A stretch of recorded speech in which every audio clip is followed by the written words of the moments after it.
Hi, I'm Mike from 1A Auto. We've been selling auto parts for over 30 years.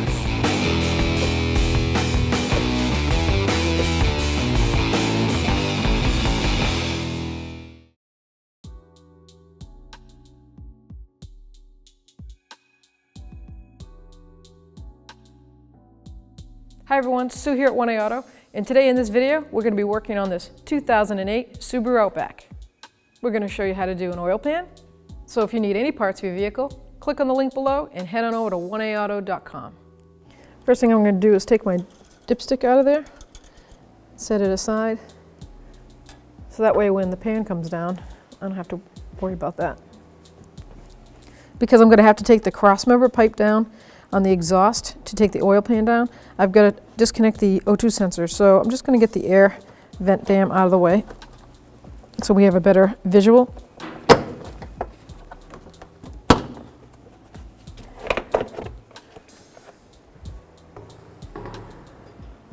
And there's your two O2 sensor connectors. So this is the actual orange one, the one in the front, Subaru calls a air-fuel ratio sensor. So I'll squeeze that tab and take it off. And then here's the downstream O2 sensor.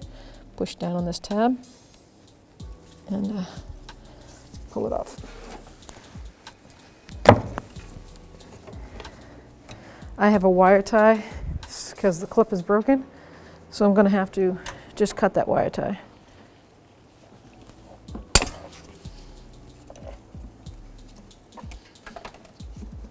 So with an angled pair of pliers from up here, I'm just going to squeeze these tabs down and push that through. Raise and support your vehicle with jack and jack stands or 2-post lift. So I'm going to disconnect where the front cross pipe connects to the mid pipe. Now this pipe has been changed before, so if you still have the factory, you're going to have those shields everywhere. So it's your same size bolts that you're going to need and use. So first thing I'm going to do is take down these 3 lock nuts. And this is a 17 millimeter.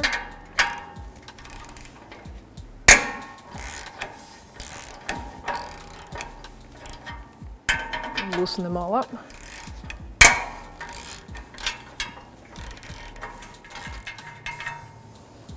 So now I'm going to loosen up the nuts on both sides of the manifold.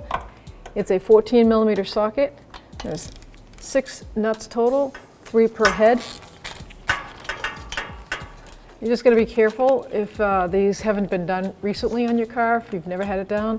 Sometimes the studs will come out with the nut because of the rust. So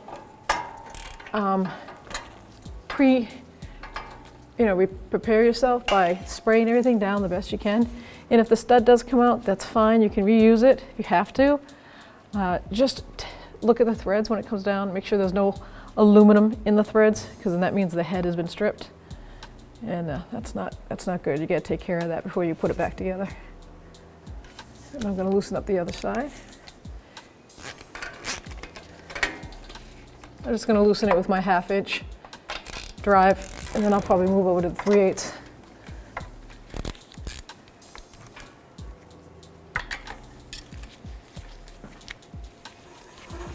You can see that the exhaust is going to want to come down, so keep an eye on it. If you have to leave one of the last nut in partially threaded, and get your hands ready to take it down by hand so it doesn't fall. Okay, here we go. There you go. Now pay attention to your O2 sensors, because you don't want to hit those. You don't want them to tap on anything. They're very sensitive. So now we have to drain the oil before we take the pan down. It's a 17 millimeter wrench. Get your catch pan ready.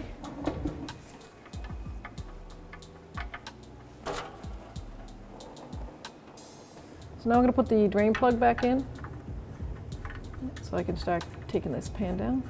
I'm just going to tighten this up because I don't want to forget about it when I put the pan back in. So with a 10 millimeter socket, I'm going to remove all 14 pan bolts to block.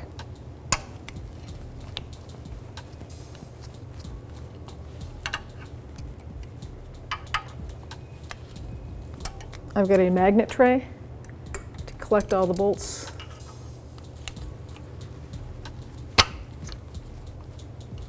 So the back bolt down by the transmission bell housing, there's two that I could probably get to with a swivel socket, but there's two more in the center of this pan that you can't get to.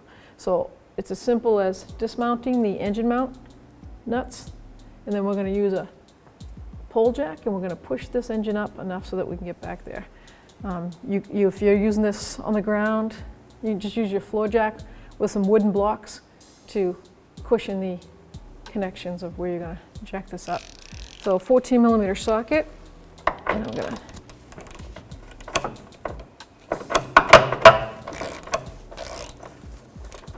there's a washer also on these motor mounts. You don't want to lose that. It's a flat, good thick flat washer.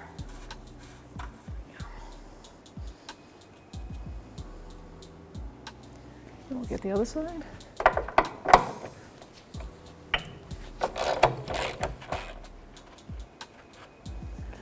So because I have a 2-post lift and I'm working underneath this, I don't want to support, I'm not a fan of jacking up here, besides it will be in my way. So right back here is the aluminum transfer case transmission housing, and my pole jack has a rubber bushing on it. So I'm going to put the rubber up against that aluminum and I'm just going to crank it up so it lifts it gently.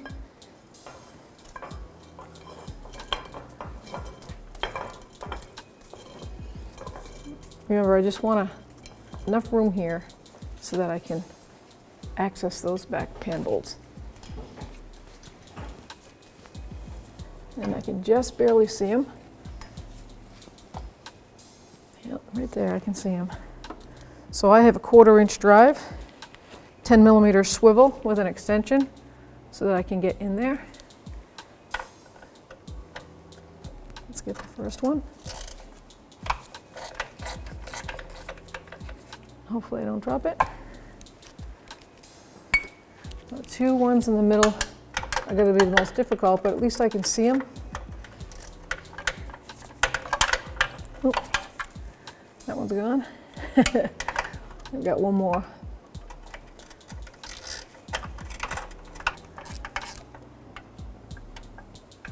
There it is. Now confirm all the bolts are down, and we're just going to take a pry bar and I'm going to pry it right here against the mount. I don't want to bend the pan, I just want to pop it down. And if the pan does bend, we'll straighten it out with a hammer. So I'm going to just use a rubber mallet once I get this in there.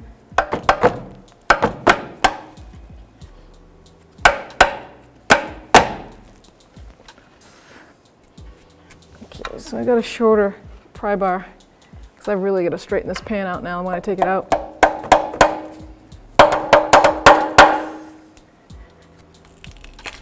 There we go.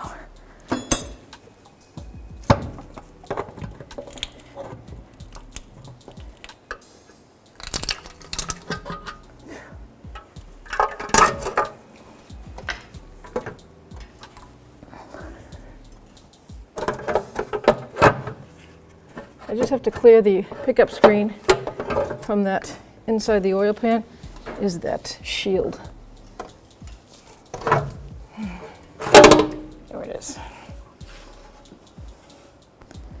And now that the pan's down and I'm going to do some cleaning and cleaning the block and cleaning the pan, I want to take the stress off of this pole jack on that diff. It's not good to keep it there for too long. We know we can use it when we need to, but let's just take the strain off of that. Perfect. So now I'm going to clean all this RTV off, and I'm using a scraper. That's a screwdriver scraper.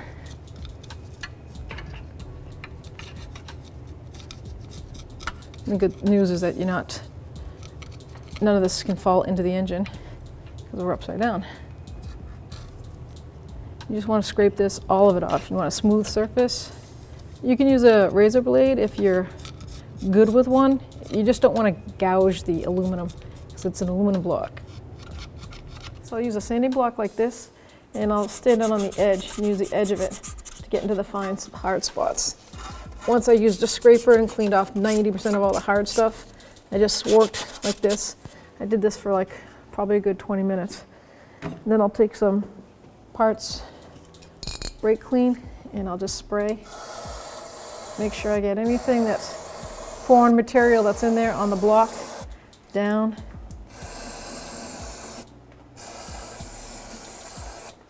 Clean the surface here. Then I'll take a clean rag. I'll just wipe this surface clean. I don't want any oils on there because the RTV will not seal if there is any oils.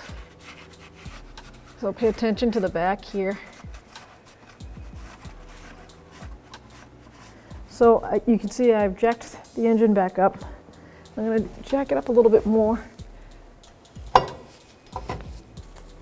So I'm going to do a dry run with the pan to see if I need to put the RTV on the pan or on the block.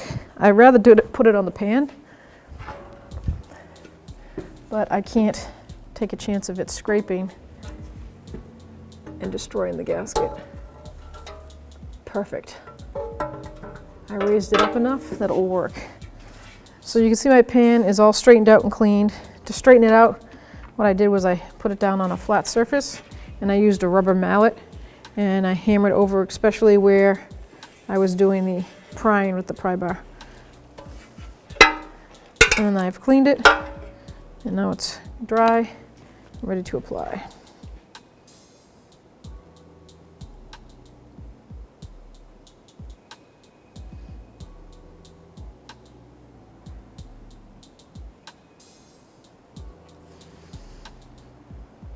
That definitely should do it. I've previously cleaned all my mounting bolts. There's no old gasket all over it. And they're nice and clean. The threads will work. Now before I bring this and put that up there, I gotta clean that oil off. Can't have any oil mixture with this. So you gotta do this quickly, as efficient as possible.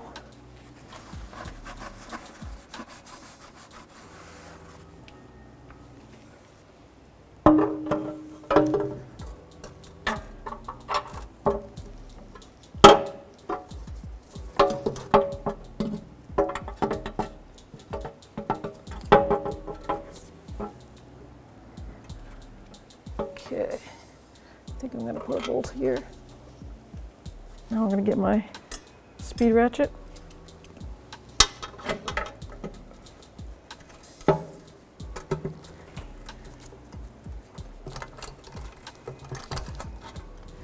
I put three, one there, one in the front, and one on this side, so that I can speed bolt the rest of them in.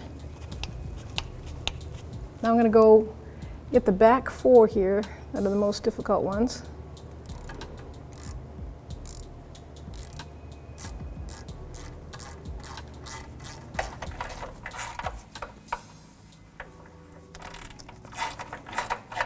All right, now I'm just gonna snug them up.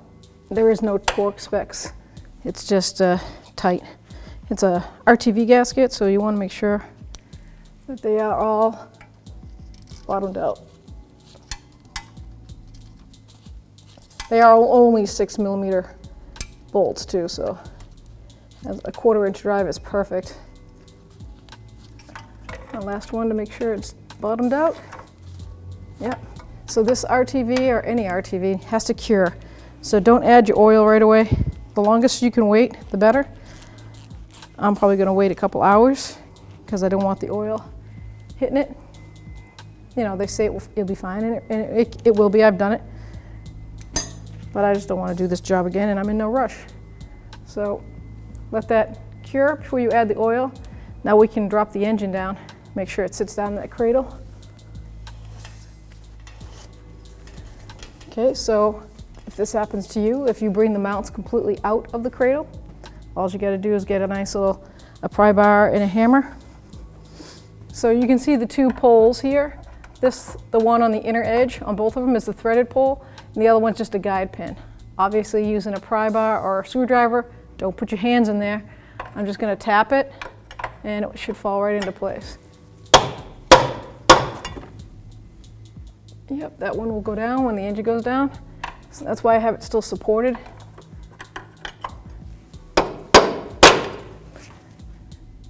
That one's off quite a bit. Let's bring the engine down a little bit and see what we got. There we go, that one fell in. This one did not. There we go. Wonderful.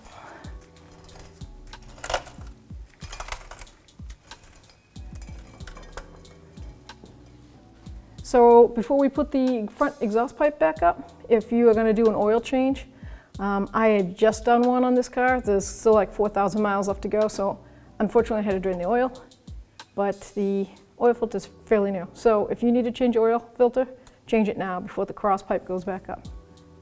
So now I'm going to put before I put the exhaust up, I'm going to put the flat washers and the nuts to the motor mounts against that subframe.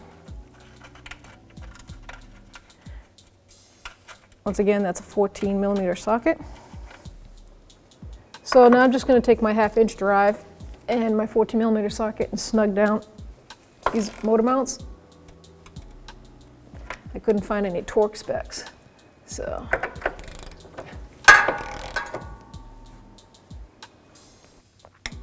So now before we put the cross pipe back up, we're going to change the gaskets.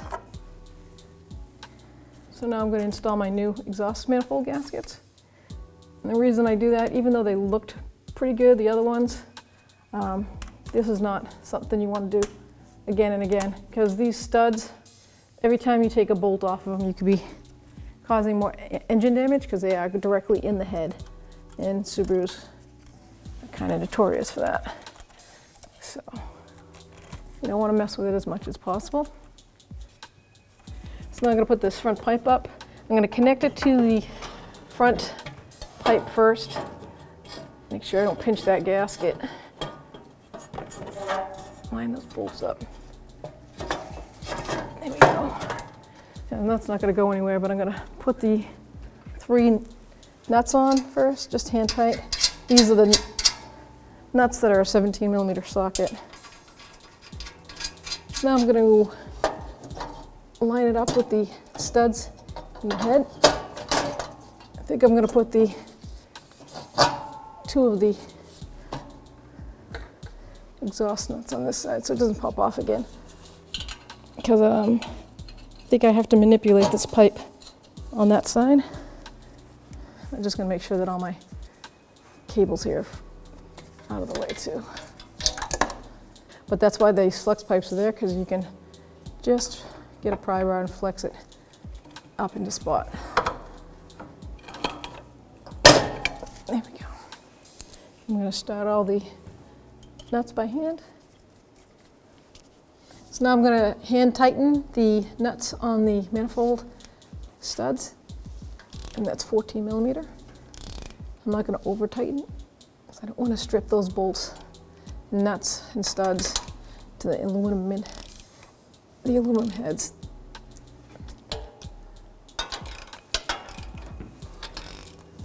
I like to start on the inner one and then work my way to the outside too. And it's all about feeling it. Make sure I don't over tighten it, strip it, or break it. So once they're flush, I'm gonna go make a second pass and do 1/8 of a turn.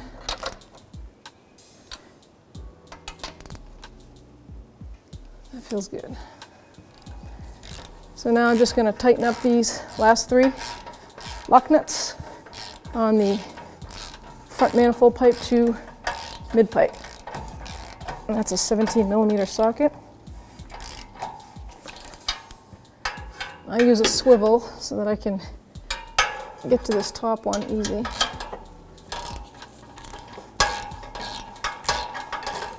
That's got a compressed gasket in there. You can actually hear it. As you really tighten these nuts down on the studs, you hear the gasket collapsing. Just give it one more quick check.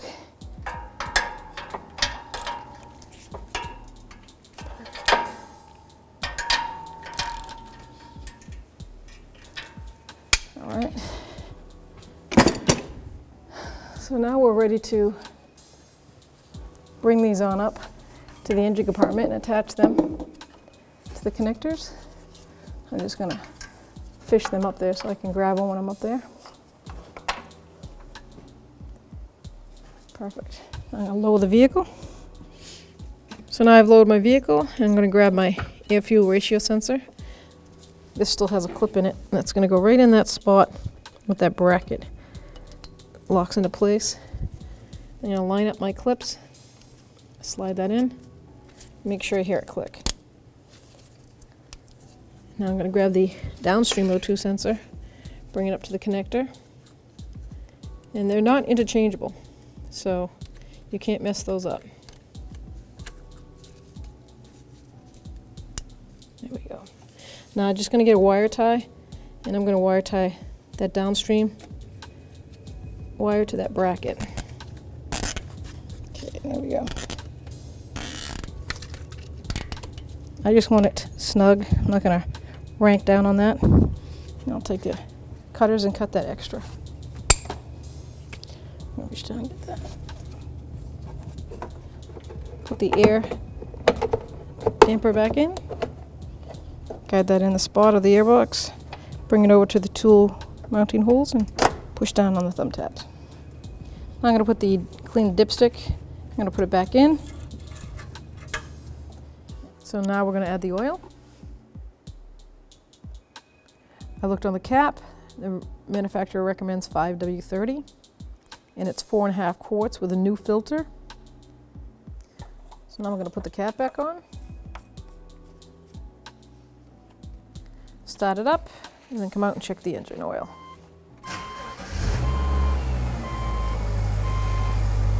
So now I'm going to check my oil after I started it, and I let it sit for a few minutes. I'll take it out, just wipe it right dry.